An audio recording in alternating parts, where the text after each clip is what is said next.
Our problem number 7 is a classic limit problem, where if you recognize the format of this limit, we have a chance to do this problem quickly and easily with a shortcut. And if you don't remember what this limit represents, well, then it's going to be much more complicated for us to work with.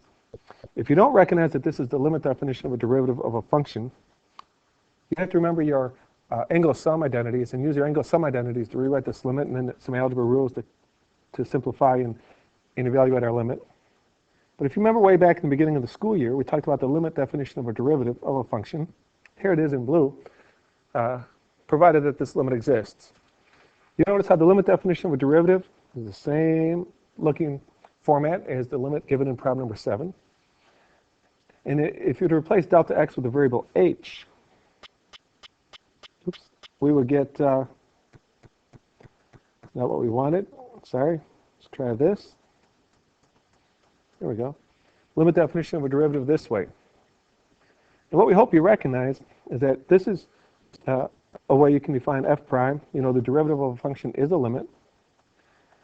You notice the function we're differentiating shows up in the same location of our limit difference quotient. So let's take a look up here. What function we're differentiating? Well, we can say that f of x in this case is sine of x.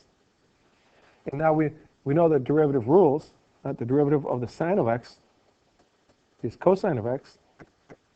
So what about this pi? They don't have sine of x, they have pi. That means we have to evaluate this derivative when x equals pi. So in other words, we're looking for the cosine of pi radians. All right. We'll sketch our unit circle.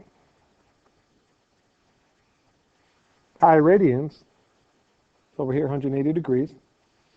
The coordinates of this point are -1 and 0. And remember, the cosine is the x-coordinate. So the cosine of pi is -1.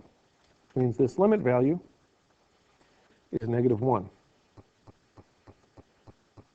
Option C. Now, first, when you look at a problem like this, you might not remember the limit definition. You might not remember how to do this, but you tried your best, and then we discuss it, or you look at the video, and it becomes a little clearer. And then you look at it again and discuss it again. Eventually, this will become an automatic problem. Well, thanks for watching the video.